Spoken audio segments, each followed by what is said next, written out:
Brigade Al-Qassam kembali merilis video penghancuran kendaraan pengangkut pasukan Harimau Israel. Hal itu diunggah di saluran Telegram pada Kamis, 1 Agustus 2024. Dalam penyerangan kali ini Hamas menggunakan peluru kendali panah merah. Dari jarak jauh peluru panas berhasil meledakkan dengan dahsyat kendaraan IDF.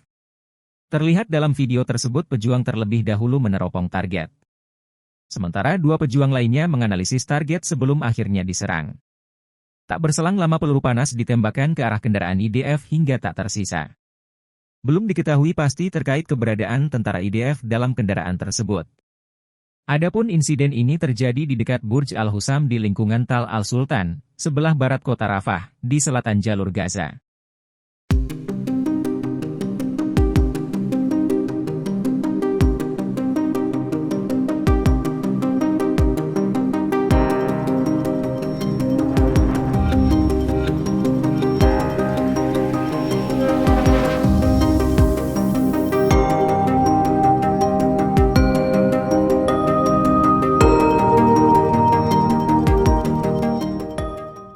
Serangan balasan atas kematian pemimpin Hamas Ismail Haniyeh dan Panglima Hizbullah Muhsin Shok dilancarkan. Pasukan Hizbullah dalam serangan terbarunya pada Kamis 1 Agustus 2024 melesatkan puluhan roket Katyusha yang disasarkan pada wilayah pemukiman Metzova, Israel Utara. Serangan ini secara tegas diakui Hizbullah sebagai balasan atas tewasnya warga sipil dan pimpinan Hamas serta Hizbullah sendiri.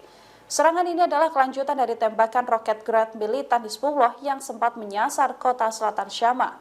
Daerah pinggiran kota Ramia dan Aita al-Shab juga ditembaki artileri. Israel dilaporkan serangan udara ini membuat kekacauan di Rasa al-Naqoura, Shlomia, Honita, dan juga Liman. Bahkan tembakan roket juga diluncurkan dari Lebanon menuju Al-Jalik Barat di sejumlah wilayah di Israel. Brigade Al-Qassam menyergap tentara Israel dari jarak dekat dalam pertempuran di kota Shaboura di kota selatan Rafah. Dari laporan Brigade Al-Qassam, penyergapan ini dilakukan selang sehari setelah kematian pimpinan Hamas Ismail Haniyeh pada Rabu 31 Juli. Hamas menyatakan selama penyergapan pejuang Al-Qassam berhasil menyerang pasukan Zionis yang bersembunyi di dalam sebuah rumah di Kem Al-Shaboura di kota Rafah dari jarak dekat, yang menyebabkan mereka terkapar di antara korban tewas dan juga terluka. Brigade Al-Qassam juga mengatakan bahwa pihaknya menargetkan pasukan Israel yang bercokol di dua bangunan. Serangan ini dilancarkan dengan peluru anti-personil. Pengangkut lapis baja Namar Israel juga dihancurkan dengan sistem ATGM Red Arrow di dekat Menara Al-Hussam.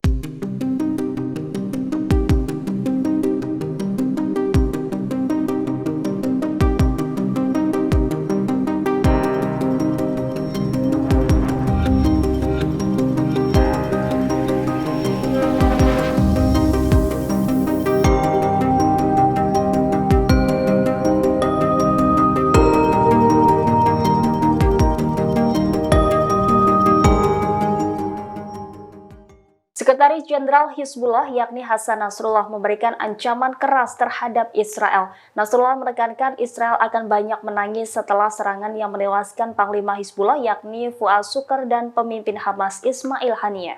Pernyataan ini disampaikan Sekjen Hizbullah dalam upacara pemakaman Fuad Shukr pada Kamis 1 Agustus kemarin. Dia mengatakan Israel sedang memasuki arena berbahaya dan konflik memasuki fase baru. Dia menekankan bahwa berada dalam resiko perang besar melawan Israel. Nasrullah memastikan Zionis tak akan tahu dari mana Hizbullah akan membalas dendam. Dia menegaskan respon Hizbullah juga sebagai tanggapan terhadap pembunuhan Haniyeh di Iran. Ia mengklaim Iran juga akan turun langsung menyerang Israel atas pembunuhan Ismail Haniyeh. Menurutnya respon Israel akan lebih dahsyat dari yang dilakukan pada bulan April lalu, di mana saat itu Iran membalas serangan Israel yang menewaskan komandan pasukan Quds Iran di gedung konsulatnya di Suriah. Dengan demikian, Nasrullah pun meminta Israel untuk tertawa sedikit sebelum banyak menangis. Israel terus digempur militan sekutu Hamas, militer Amerika Serikat pun langsung turun tangan. Mereka mengerahkan 12 kapal perang ke kawasan Timur Tengah karena takut ancaman dari pemerintah Iran. Iran sendiri secara terbuka menyatakan perang seusai Israel dituding menjadi dalang atas pembunuhan pemimpin Hamas Ismail Haniyeh di Teheran. Pembunuhan juga dilakukan Israel terhadap kepala militer Hizbullah Fuad Shukr. Atas ancaman keras ini, Departemen Pertahanan Amerika Serikat mengirimkan 12 kapal perang ke Timur Tengah, Teluk Persia, dan Laut Mediterania. Belasan kapal tempur yang dikirimkan Amerika Serikat untuk menjaga Israel, diantaranya adalah kapal USS Theodore Roosevelt dan 6 kapal perusak yang ditempatkan di Teluk Persia.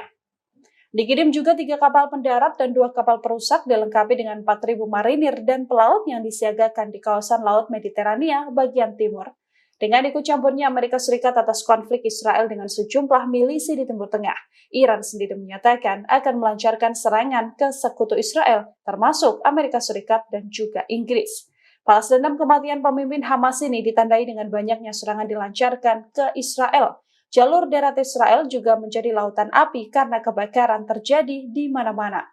Bahkan, bukan tidak mungkin Iran juga akan menggunakan nuklir mereka menghancurkan Israel dan sekutunya. Sebelumnya, jenazah pemimpin Hamas Ismail Haniyeh telah dilakukan upacara dan doa pemakaman di Iran pada Kamis 1 Agustus pagi hari. Setelah acara tersebut, jenazah Haniyeh kemudian diterbangkan ke Qatar untuk dimakamkan pada Jumat hari ini 2 Agustus. Jenazah pemimpin Hamas tersebut kini telah tiba di Doha, Qatar. Dari Iran ke Qatar, jenazah Haniyeh dibawa oleh pesawat kargo. Inilah penampakan peti mati jenazah pemimpin Hamas Ismail Haniyeh. Terlihat foto Haniyeh yang dipajang di depan peti matinya. Terdapat pula bendera Palestina yang diletakkan di atas peti mati. Sejumlah pejabat Qatar melakukan doa bersama ketika jenazah baru tiba.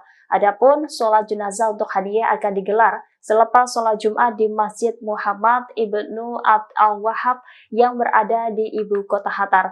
Rencananya Haniyeh akan dimakamkan di kota Lusail, Qatar. Sementara itu, Wakil Presiden ke-10 dan ke-12 Yusuf Kala juga akan hadir di pemakaman Haniyeh. Dia sudah terbang ke Qatar didampingi Menkumham Hamid Awaludin pada Kamis kemarin. Kehadiran Yusuf Kala sebagai delegasi Indonesia memang sangat diharapkan oleh rakyat Palestina. Sebelumnya diberitakan Haniyeh tewas dalam serangan Israel yang menargetkan kediamannya di Teheran Utara pada Rabu 31 Juli lalu. Insiden itu terjadi dini hari saat Haniyeh dan pengawalnya sedang tidur. Penyelidikan kasus kematian pimpinan Hamas Ismail Haniyeh masih terus berlanjut. Baru-baru ini terungkap Mossad Israel membunuh Haniyeh dengan meledakkan bom yang ditanam di kamar tidurnya. Hal ini diungkap oleh 2 sumber yang mengetahui masalah tersebut kepada Axios Media Amerika Serikat. Mossad tampaknya sangat leluasa di Iran hingga berhasil memasang bom di sebuah fasilitas dengan tingkat keamanan yang tinggi. Hal ini menunjukkan bahwa tidak hanya penetrasi badan intelijen Israel di dalam Iran, namun juga menunjukkan kelemahan aparat intelijen dan keamanan Iran. Sumber mengungkap intelijen Israel bisa tahu fasilitas dan ruangan mana yang akan ditempati Haniyeh selama kunjungan ke Teheran. Disebutnya bom itu telah diselundupkan di ruangan Haniyeh 2 bulan lalu. Bom itu diledakkan dari jarak jauh oleh agen Mossad yang berada di Iran setelah mengetahui Haniyeh berada di Wisma Tamu. IRGC Iran mengatakan akan membuka penyelidikan terkait insiden tersebut. Kendati demikian, rencana Israel ini disebut tidak diketahui oleh Amerika Serikat. Namun pejabat Israel memberitahu Amerika Serikat mengenai operasi tersebut di hari pembunuhan pada Rabu 31 Juli malam. Perdana Menteri Israel Benjamin Netanyahu buka suara setelah militernya membunuh Panglima tertinggi Hizbullah yakni Fuad Shukr di Lebanon. Netanyahu mengisyaratkan bahwa pasukan pertahanan Israel atau IDF dalam mode siaga. Pasalnya sejak peristiwa itu Israel mendapat ancaman dari segala arah. Netanyahu mengatakan bahwa Israel dan IDF siap menghadapi skenario apapun menyusul serangannya di Lebanon, namun ia menekankan bahwa perang di Gaza dengan Hamas tidak akan berhenti. Dia mencatat bahwa Israel sejatinya berperang melawan kelompok apapun yang berafiliasi dengan Iran. Ia lantas membeberkan proksi Iran diantaranya adalah kelompok Hamas, Houthi, dan Hizbullah. Netanyahu mengatakan IDF telah memberi pukulan telak kepada 3 milisi pro-Iran tersebut. Di sisi lain, Netanyahu mengaku sejak serangan di Beirut, ancaman terdengar dari segala arah. Ia pun menyatakan siap bersatu dan melawan ancaman tersebut. Lebih lanjut, Netanyahu mengaku menghadapi tekanan selama berbulan-bulan untuk mengakhiri peperangan. Namun dia tidak membeberkan sumber tekanan itu. Hanya saja ia menegaskan tidak akan pernah menyerah dengan tekanan dan ancaman. Download Tribun X sekarang. Menghadirkan lokal menjadi Indonesia.